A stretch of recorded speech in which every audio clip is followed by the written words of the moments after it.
90 years. Ooh.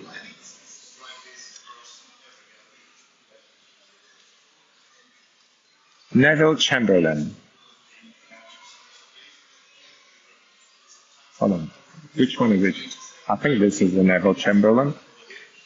Was the son of Joseph Chamberlain, one of the leading British politicians of the late 19th century. A Conservative Prime Minister in the late 1930s, Chamberlain was widely praised for having apparently averted war with Germany through the Munich Agreement of 1938, which allowed Hitler to annex some German-speaking parts of Czechoslovakia. But Chamberlain's optimistic prediction of peace for our time, denounced by many as appeasement, was soon undermined and he declared war in September 1939. He posed for this portrait the same year. Already terminally ill with cancer, Chamberlain resigned in May 1940 to be succeeded by Winston Churchill.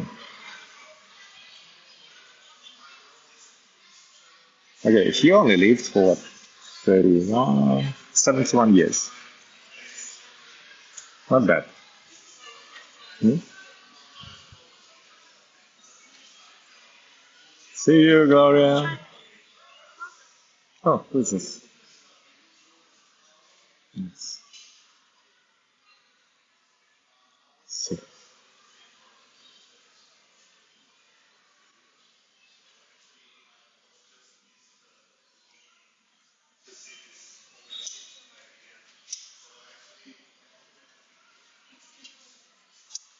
Dame Anna Nigel,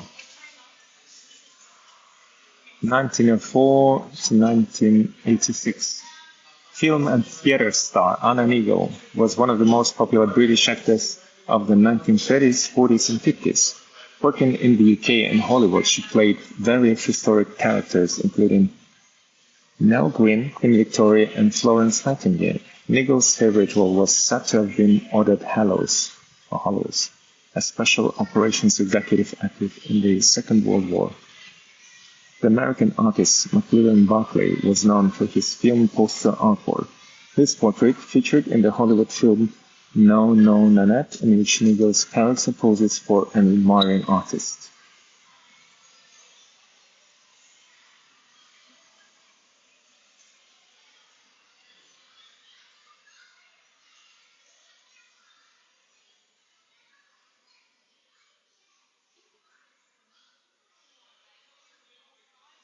Okay, so this is Eleanor Rathbone.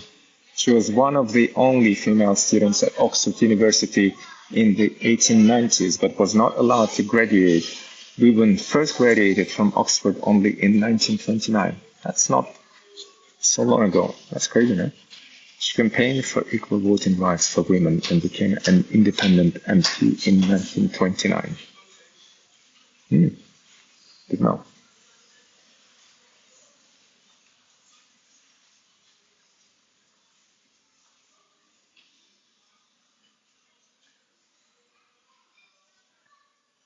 Oh, it looks like Charles Darwin.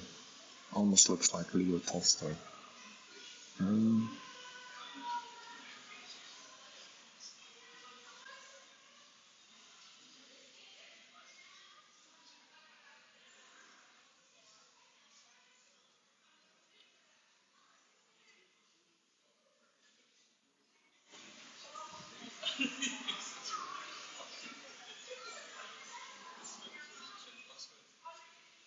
Benjamin Disraeli, I'd like to say, the forefather, one of the prime ministers was here, or like member of cabinet, and the guy behind the idea of Israel as a kind of being its own country, I reckon.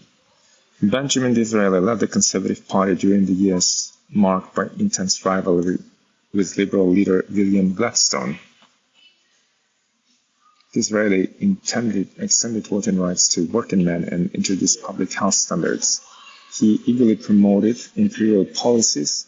In 1877, proclaimed Queen Victoria Empress of India to strengthen the monarchy's links with the British Empire.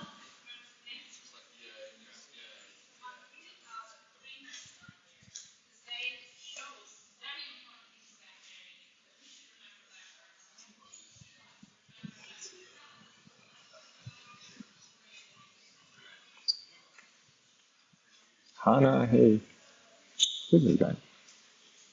King George VI.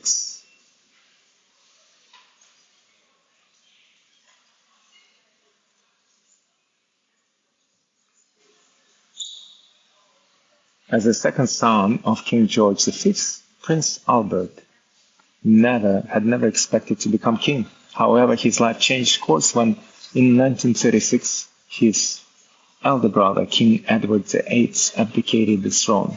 Albert assumed the throne as King George VI. Okay, this is the character for the movie, the King Speaks or whatever.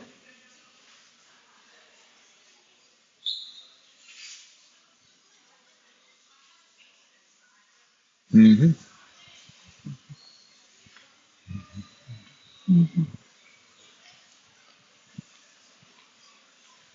Yeah, this is a more modern one, but I'll continue there first. Cheeky Julie, thank you. We're a National Portrait Gallery guest today.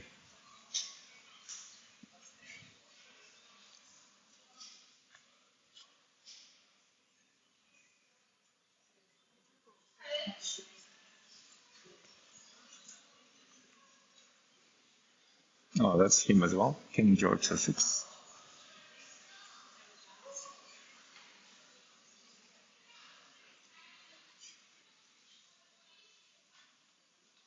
Grandfather of King Charles III when he was Duke of York.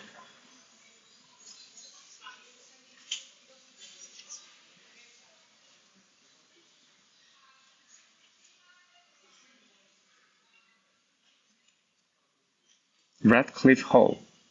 Believing herself to be a man trapped in a woman's body, the writer Radcliffe Hall cultivated a sophisticated masculine appearance, evident here in her cropped hair, well-cut jacket and trousers, monocle and cravat. She also stopped using her birth name, Margaret, preferring John, while adopting another family name, Radcliffe, for her books. Hall took a great professional risk with her novel The Well of Loneliness, in which she portrayed a lesbian relationship in order to gain acceptance by those she described as my people. This is another. I reckon there's a movie, no? About this author, if I remember.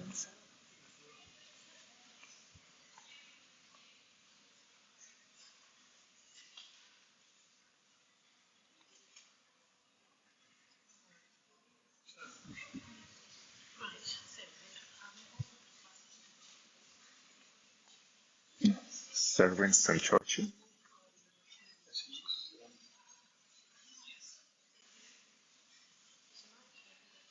Please, yeah, hello.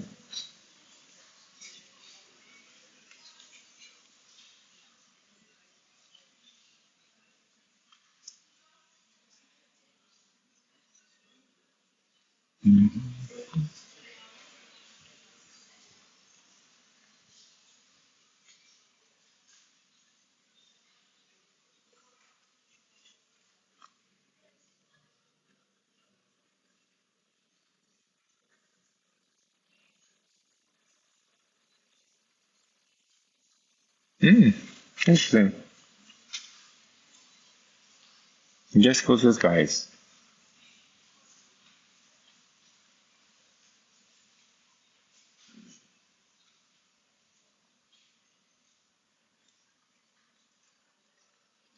So this is Sir William Perkin, lived between 1838 and 1907. In 1856, the 18-year-old chemistry student, wow, at 18 years old, accidentally discovered a process for creating the first synthetic dye. It was a purple color named mauve, which had not been possible to produce using traditional vegetable dyes. Mauve became a fashion must-have and its popularity was dubbed mauve measles. Along with others, Perkin continued to develop synthetic dyes, which supplanted natural dyes in the textile industry. These new colors revolutionized the fashion world, but had a lasting environmental impact due to their mix of pollutants and the copious water the process required. Just holding the mauve-colored piece of fabric in his hands. Interesting, no? A scientist, that's right, who discovered a first synthetic dye.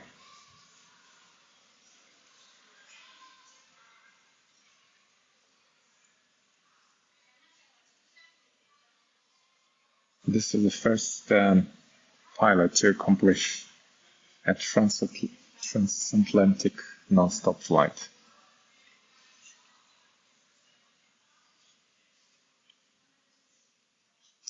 John Alcock.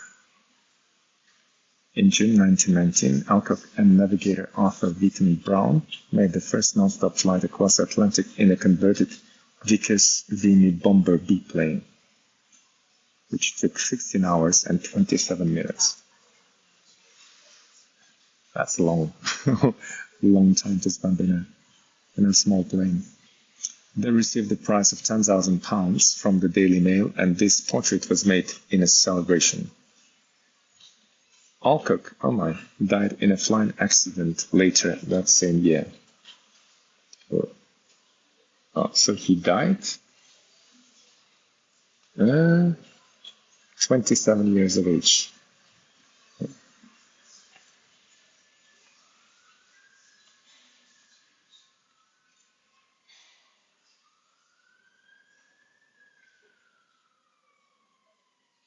This is Ganga Singh Maharaja of Bikaner,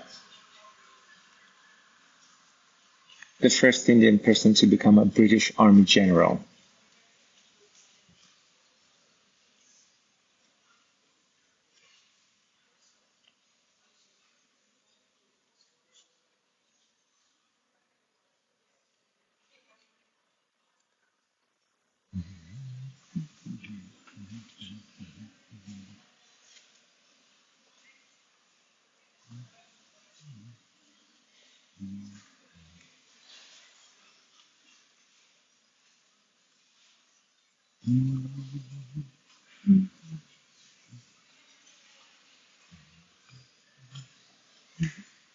Jesus.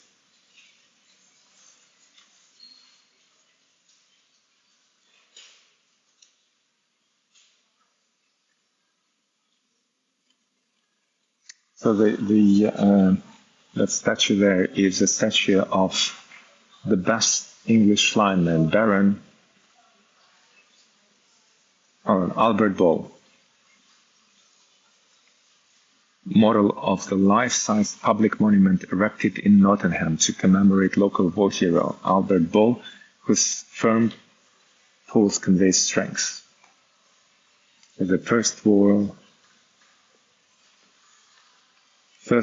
War pilot.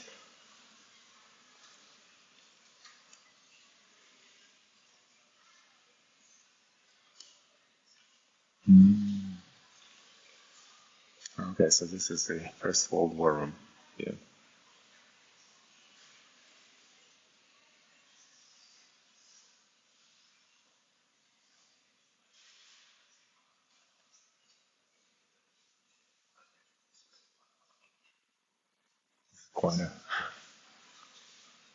Quite a picture. Look at the size of it.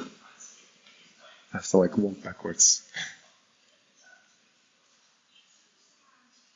And this one is all here on my right.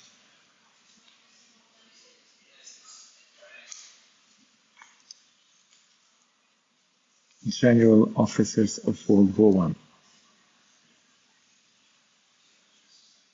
And they're all the generals of the British Army.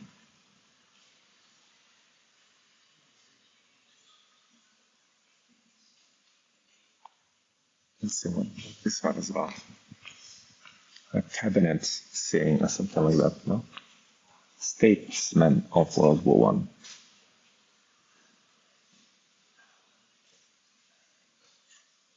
I. Okay.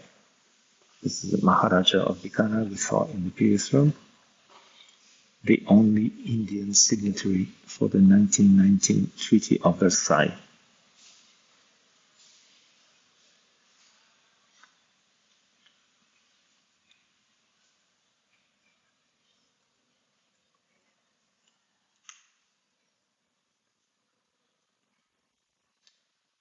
And that's Winston Churchill over there.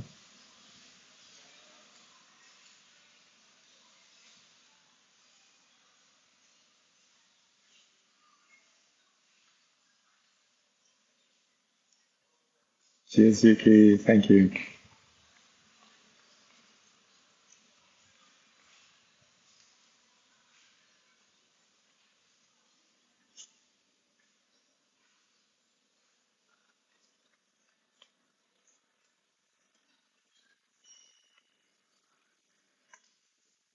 I'm a little bit lost who's who, but there's a lot of portraits here. Rabindranath Tagore. That's this portrait here. Celebrated as a personification of modern Indian culture, especially that of his native Bengal in the east of the country. A poet, composer, painter, and social reformer. In 1913, he was the first non-European awarded the Nobel Prize in Literature. As a child, Tagore spent several years at school in Britain. He later became a pacifist who denounced both colonialism and nationalist violence. He returned his knighthood, awarded in 1915, in protest at the shooting by British soldiers of Indian demonstrators at Jallianwala Bagh, also known as Amritsar Massacre in 1919.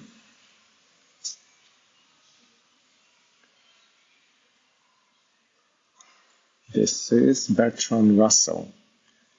He was a philosopher and mathematician. He became famous for his passionate support of progressive causes. During the First World War, he was imprisoned for his pacifist activities. He championed the causes of conscientious objectors who chose not to fight. He went on to serve as the first president of the campaign for nuclear disarmament in 1958. Disarmament. Disarmament? Is that how you say it?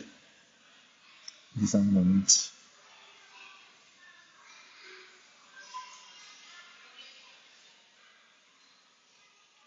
Cornelia Sorabji, barrister and social reformer, Sorabji broke through many barriers, becoming the first female lawyer in India.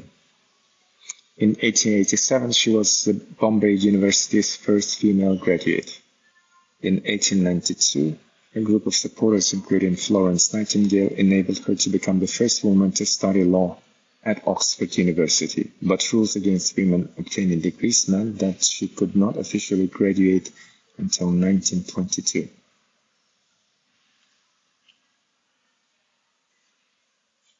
Oh, Agatha Christie with her daughter Rosalind Hicks.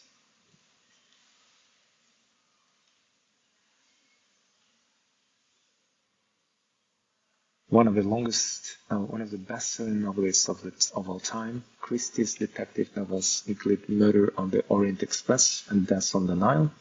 She also wrote the world's longest-running play, The Mousetrap. Yeah, The Mousetrap is still on in London. As a nurse in the First World War, Christie qualified to dispense medicines. Her knowledge of poisons influenced her first novel, The Mysterious Affair at Styles, which introduced Belgian detective Hercule Poirot. Photographer Marcus Adams is highly regarded for his portraits of children. He disguised his camera as a toy cabinet, wanting the young subjects to feel at ease.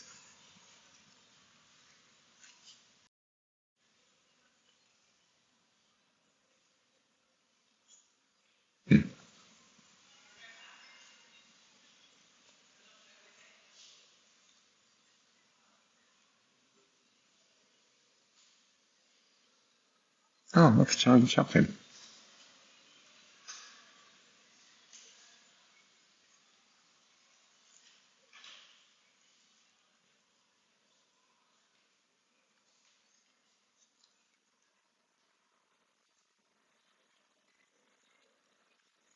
This is Charlie Chaplin on set for The Pilgrim. The great comic genius of early cinema, Charlie Chaplin, was born into poverty in South London. In Hollywood, Chaplin's tragicomic character, the Little Tramp, whom he portrayed in a number of films, made him a star.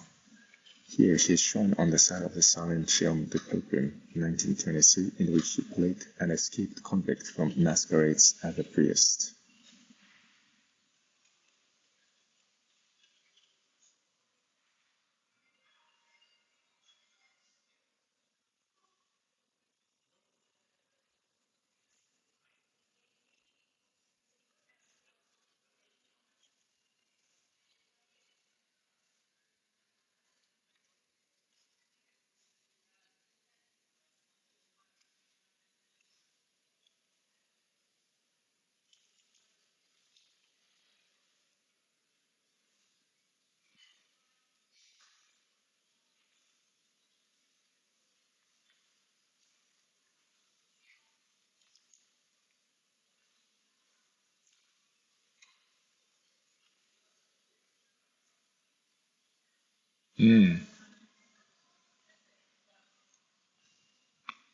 Hold on, where do we go next? Let's go here.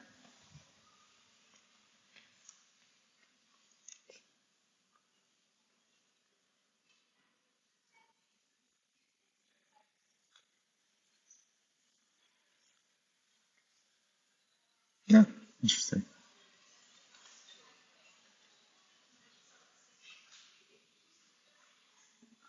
This is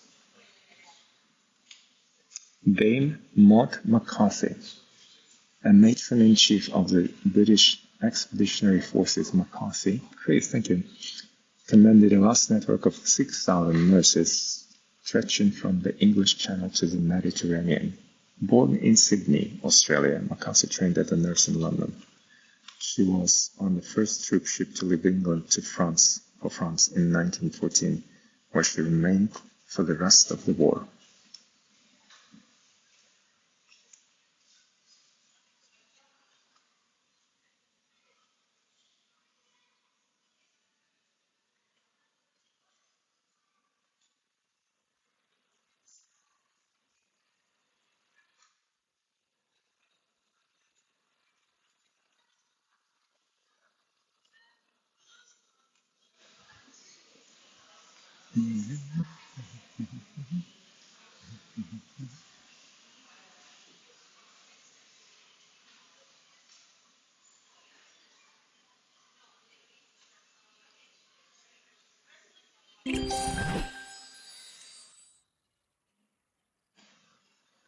Oh yeah, thank you. Cheers. Hold on. This is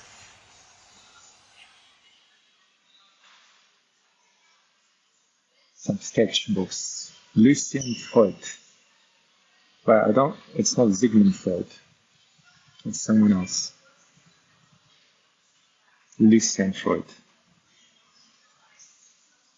Thank you, Tanya, Chris, thank you.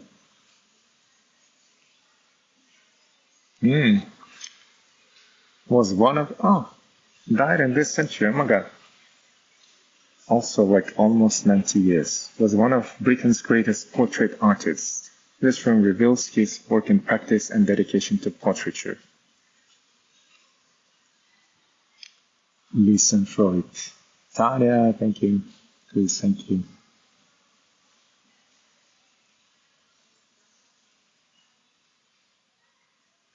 Oh, look at this. We need, is this German? Lieber, vielen Dank für deine 2 Briefe und das Pound? What?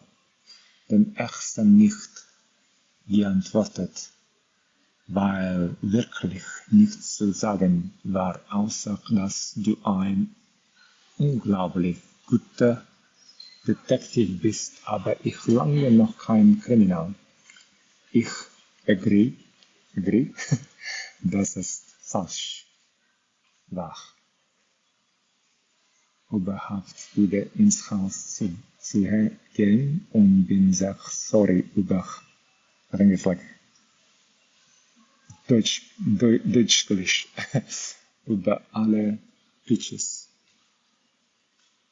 Bombs are falling. Nicht wird es sehr gut.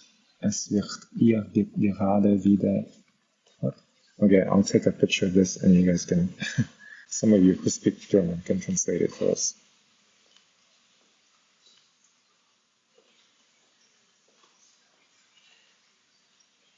Oh, there it is. Hold on. There's the translation down below.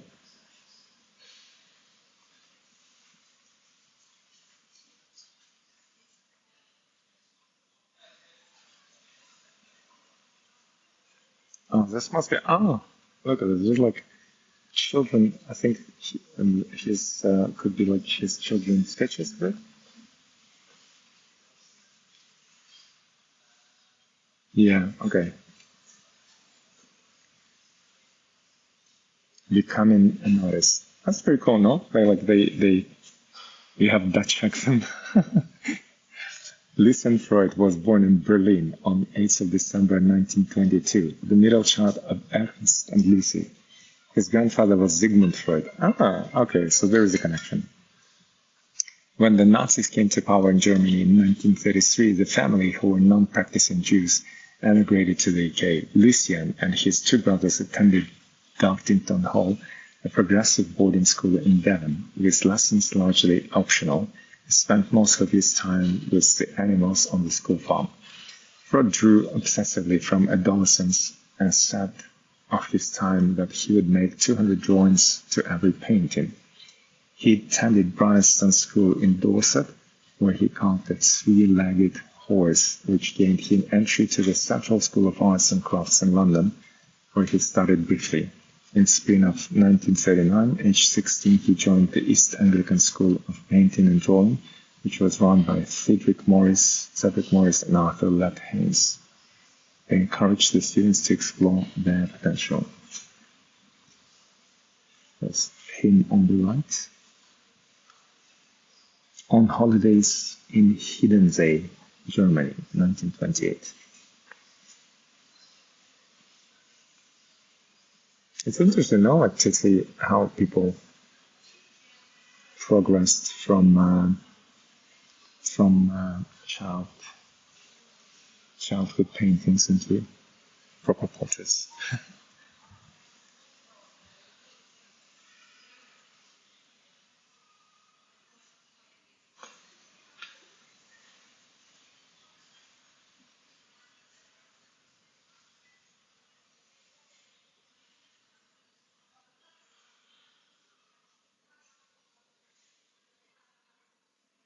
Oh, the letters as well. Oh, there's some letters from the boarding school.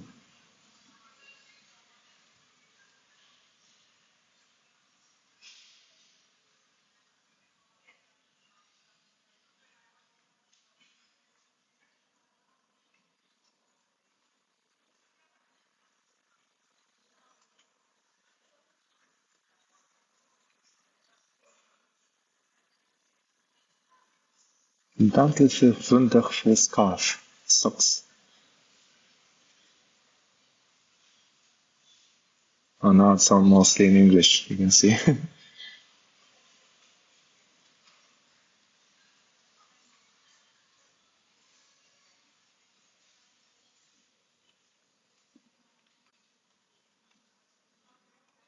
This is all in English as well.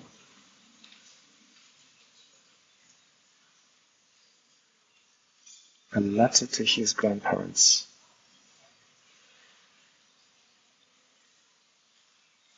Using now also German script, Sütterling-Schrift. Sütterling-Schrift.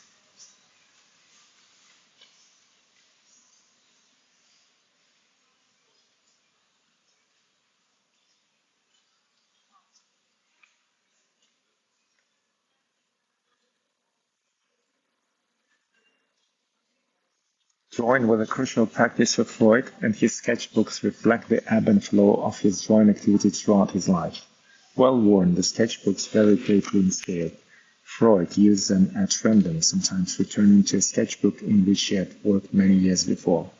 The drawings range from quick sketches in pencil to more considered and detailed drawings in charcoal, pen, and ink. Unlike Freud's paintings, the sketchbooks were not meant for exhibition and remained in his studio until he died. They illuminate the many hours he spent observing his sitters, including himself. Sketches related to known paintings and Freud's private thoughts on life and art. The sketchbooks are an intimate record of one of the late 20th century's most acclaimed artists.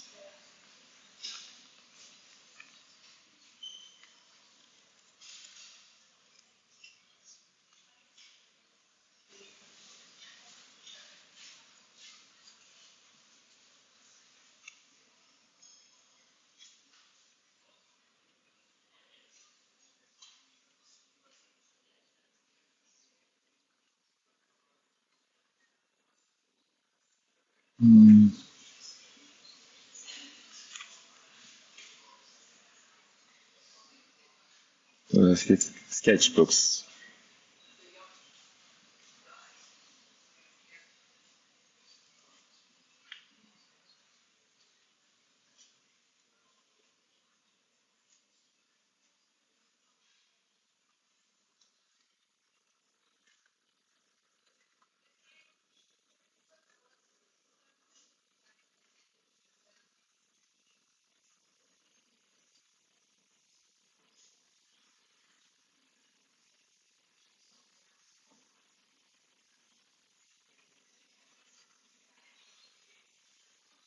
There's a lot of sketches in that book.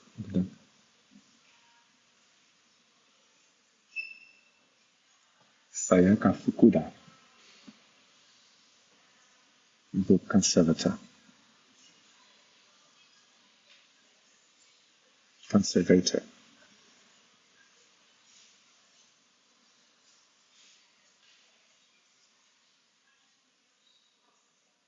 Hey, Charlie's Angel, hello. We're in the museum, National Portrait Gallery, right now. I'll do a music live show a bit later in the day. Well, the scheduled one is for 5 p.m. I'm doing a busking set at Trafalgar Square. But I might do something a little bit earlier, we'll see. Okay, let's walk further.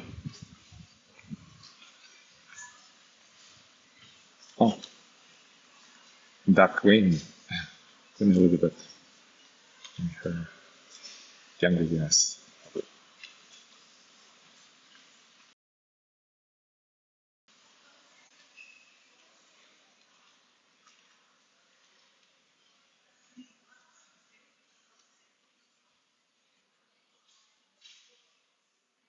Marjorie Moore-Marlam.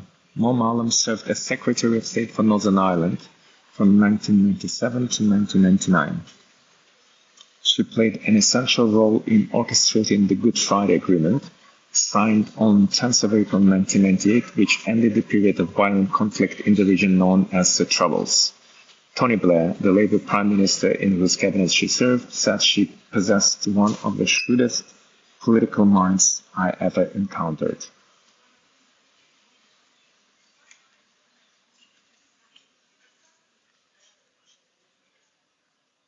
This is a portrait of Salman Rushdie called The Moor.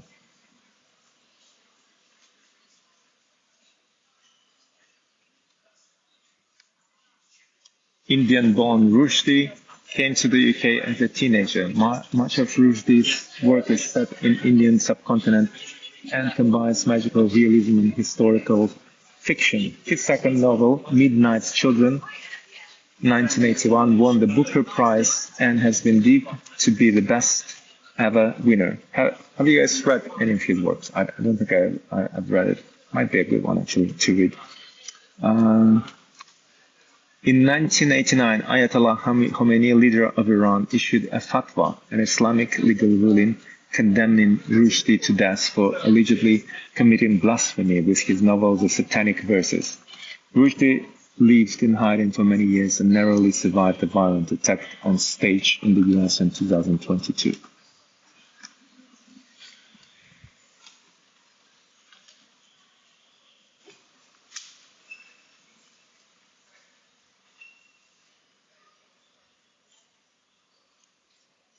This is Germaine Greer, Australian-born writer, broadcaster, and critic.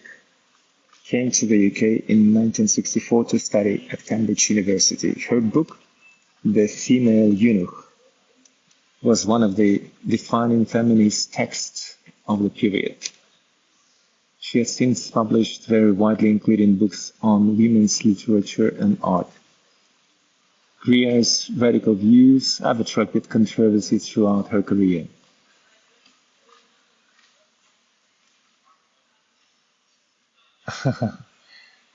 Oh, she's a feminist activist. So, yeah, the portrait probably conveyed that. Greer or Greer? How do you say it? Greer.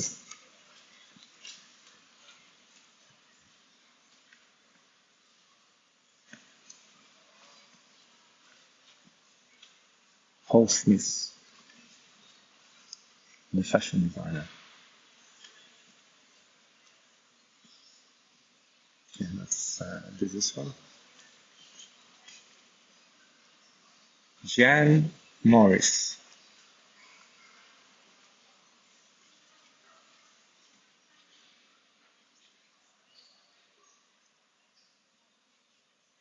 Was an acclaimed journalist, travel writer, and historian.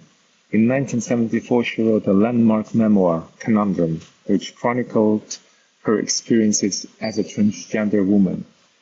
Pictured with her Norwegian cat Ibsen, she described sitting for this portrait as life-enhancing and one of the happiest experiences of my life.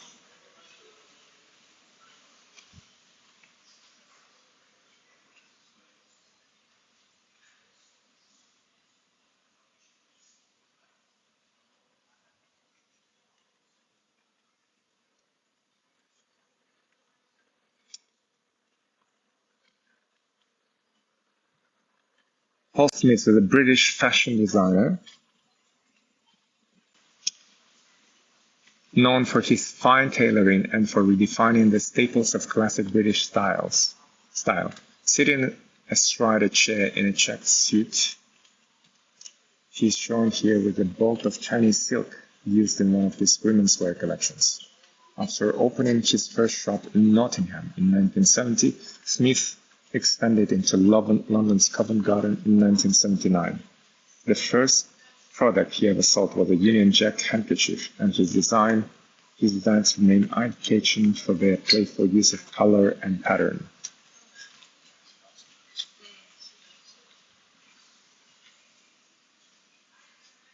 That's an interesting, very colorful portrait. Check what it is.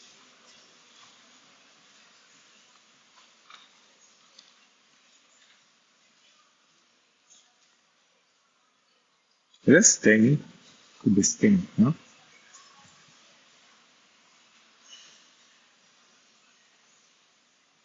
Don't know who's some of this people are. But we'll find out. Who's this guy?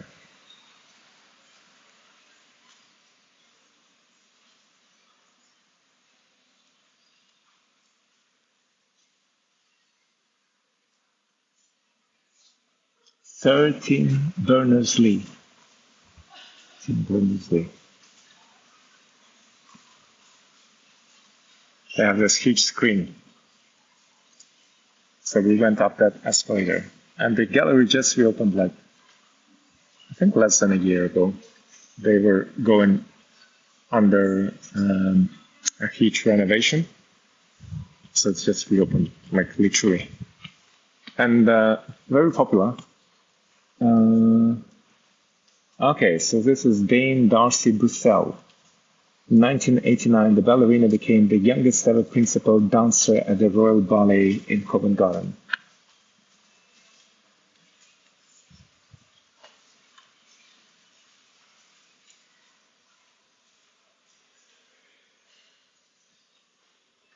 She retired in 2007. She reached new audiences as a judge of the TV series Strictly Come Dancing. Okay.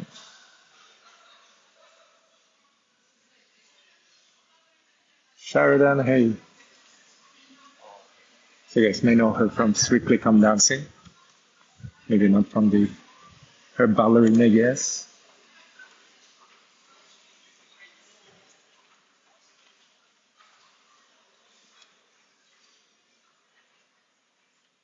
Oh, John Major, Conservative Prime Minister from 1990 to 1997, elected as MP for Huntingdon in 1979. He served in Prime Minister Margaret Thatcher's cabinet.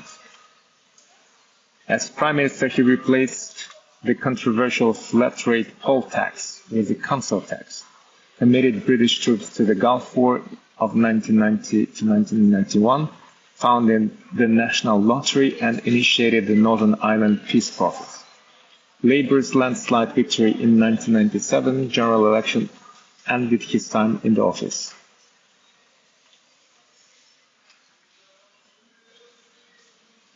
Tony Blair,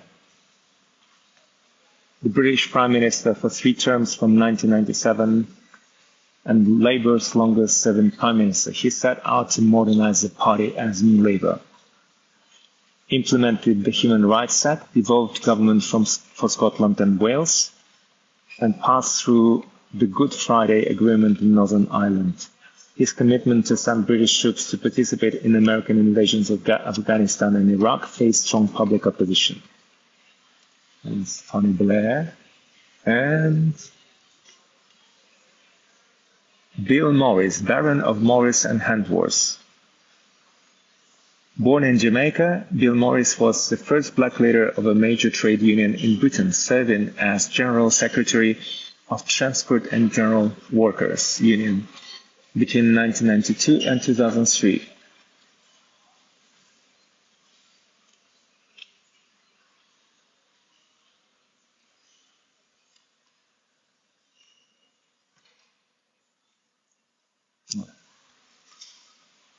Margaret Thatcher. Cheers, I say thank you. Beatrice, merci. And hello. Conservative Party Conference of 1982 by Paul in Brighton, 1982. The portrait depicts the UK's first female Prime Minister, Margaret Thatcher, giving a speech at the Conservative Party Conference. The portrait was originally titled The Falklands War Cabinet, 1982, and was commissioned by the American collector Stanton D. Loren, who designed a painting that would capture Thatcher's qualities of leadership during the conflict. The Falkland Islands are a British overseas territory in the South Atlantic. The Falklands War began when the islands were invaded by Argentina in 1982, and the UK sent an expeditionary force to defend them. Following the Argentine surrender, a wave of patriotism helped Margaret Thatcher to win the general election the following year.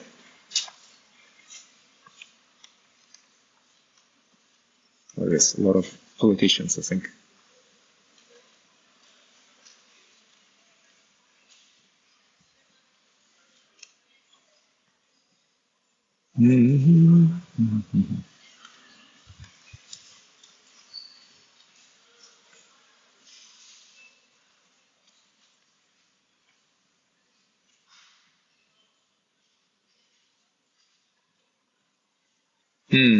So Simon Weston, carefully born, Weston joined the Welsh Guards in 1978. In 1982, he was deployed with the task force sent to the Falkland Islands. He suffered 46% burns when the troop transport ship Sir Galahad came under fire. Underwent dozens of operations to reconstruct his face, and his courageous response to his situation turned him into a national hero. In 2014, he was nominated by viewers of the BBC television program The One Show to be the subject of the People's Portrait that would enter the National Portrait Gallery. Didn't know that story.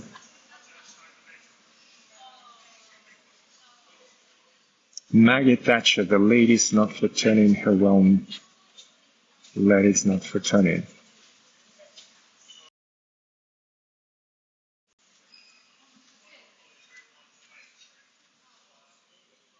Tanya, you probably know this guy, no?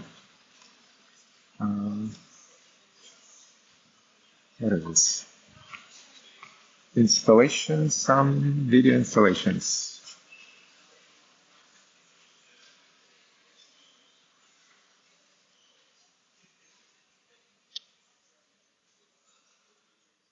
Okay, like different people sitting up close in front of the camera.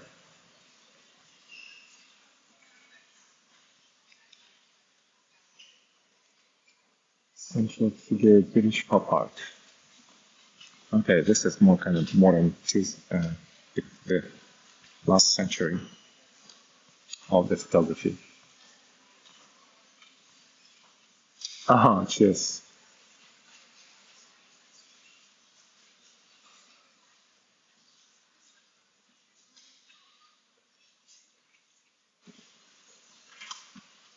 I'll just keep setting up this goal, guys. Let me, so that I'll set it to 1,000.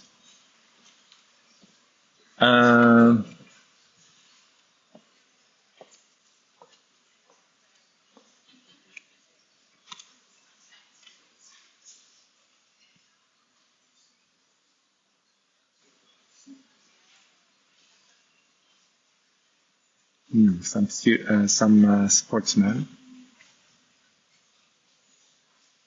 Wheelchair racer Gray Thompson won 16 Paralympic medals, including 11 golds.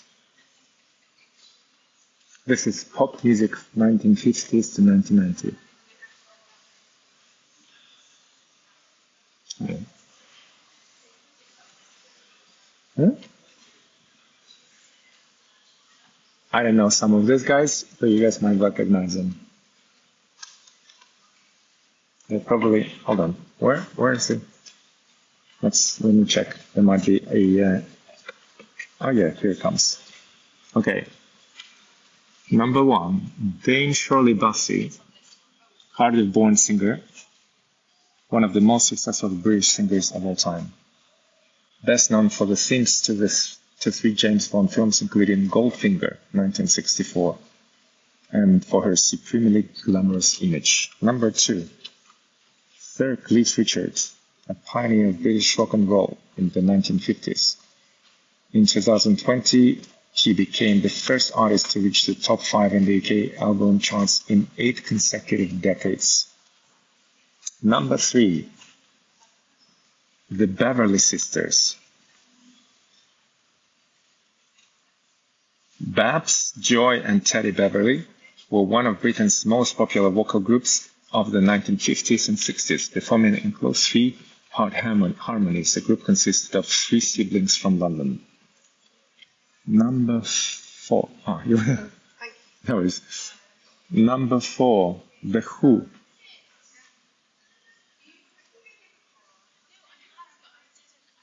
Keith Moon, John Entwistle, Roger Daltrey, and Pete Townshend formed in 1964 and are one of Britain's most successful rock groups, known for hits including My Generation and the pioneering rock opera Tommy.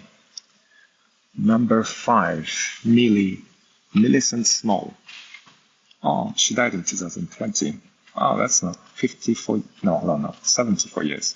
A singer and songwriter, Millie's hit single My Boy Lollipop, 1964, provided a breakthrough for Jamaican music worldwide and remains one of the best-selling ska songs of all time. Need to listen to that one. Dusty Springfield, number 6, is widely acknowledged as the greatest white soul singer of her generation. Renowned for her husky voice and iconic style, her songs include Son of a Preacher Man. In the early 1970s, Springfield revealed she was gay, a bold move for the time and one she feared would harm her career. Number 7, Pink Floyd. Clockwise from top left, Roger Waters, Syd Barrett, Richard Wright, and Nick Mason were formed in 1964 and were at the forefront of 1960s psychedelic rock. They are celebrated for their ambitious conceptual albums, including The Dark Side of the Moon and The Wall. Okay, number 8. Oh, guess who number 8 are? Oh, they look so different. Oh, not so different. The Beatles. Ringo Starr, George Harrison. Oh, sorry, John Lennon, Ringo Starr, George Harrison, and Paul McCartney. Performed in Liverpool in 1960. One of the first bands to experience global fame, their pioneering albums such as Sgt. Pepper's Lonely Hearts Club Band remain influential. This surprisingly gritty image was taken at Wapping Pierhead in London by McCullin, now better known as a war photographer. Number 9. Yay, Tom Jones. Tom Jones. Welsh singer Tom Jones has been entertaining audiences with his distinctive baritone voice for more than 5 decades, since topping British and American charts at the height of the 1960s British invasion. Number 10. Queen. Clockwise from left. Roger Taylor, John Deacon, Brian May, and Freddie Mercury achieved mainstream success in the 1970s with their sound and image fusing glam rock and heavy metal. The celebrated lead singer Freddie Mercury died from AIDS-related complications in 1991, photographed by Mick Rock, one of the leading music photographers of the period. And number 11. Guess who that is?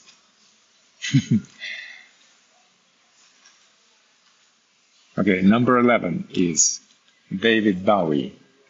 He was a musician and actor who pioneered an experimental approach to identity, including his alter ego Ziggy Stardust. This painting is not a traditional representation of a subject. Painted from life, the artist Stephen Finer added fresh layers of paint at each sitting, which corresponded to his experience of encountering Bowie in the studio. Oil on Canvas, 1994. Ooh. Sir Elton John. Elton John is a singer, a pianist, and composer who has sold more than 300 million records. He's also a great champion of LGBTQ plus equality. The artist's use of gold leaf recalls traditional pictures of saints and rulers. It is a playful reference to John's status as a revered pop star and his over-the-top glamour. It's tempera over gold leaf on just a prepared board, 1978. Number 13. Sandy Denny. Oh my gosh, she only lived for 31 years. 31? Oh, Tanya, thank you. Sandy Denny was lead singer of the folk rock band Fairport Convention. Renowned for her pure voice, showcased in songs such as Who Knows Where the Time Goes, which she also wrote in 1969. Oh. Hold on. Oh, now we need to put it back. There's more. More to come. Let's grab the other one. On the other side.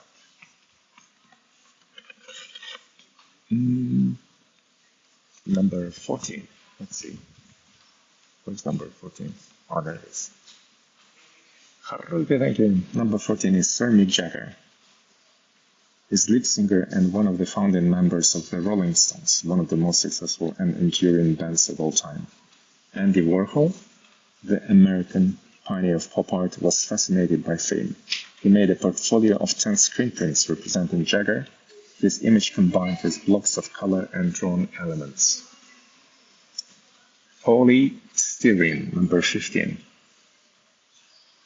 A key figure of the punk movement of the 70s, Polystyrene, or still Polystyrene probably, fronted the band X-Ray Specs, whose songs included All Bondage Up Yours. She embraced the DIY punk aesthetic, making her own clothes, record covers, and posters. Half Somali, she brought a fresh voice to the predominantly white male punk theme. Number 16. New Boots and Panties, Ian Dury. Taught art before forming the band Kilburn and the High Roads, and later the Blockheads, living with disability caused by childhood polio. He became a leading figure of the new wave scene, known for his wry social observations of British life. Sorry.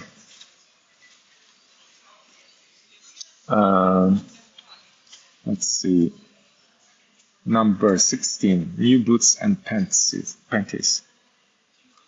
Oh no, we did that already. Number 16.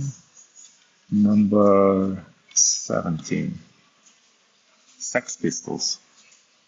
The anarchic group of the Sex Pistols, Glenn Matlock, Paul Cook, Johnny Rotten, and Steve Jones, were formed in 1975 and became the most revolutionary band of the punk rock movement.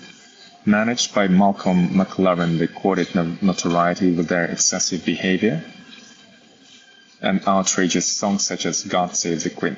They split up in 1978, but their energy had a lasting impact. Oh, thank you guys. Haruki, yes, thank you. What? Thank you. Annie Lennox, Richard. Oh, her. Okay. Also.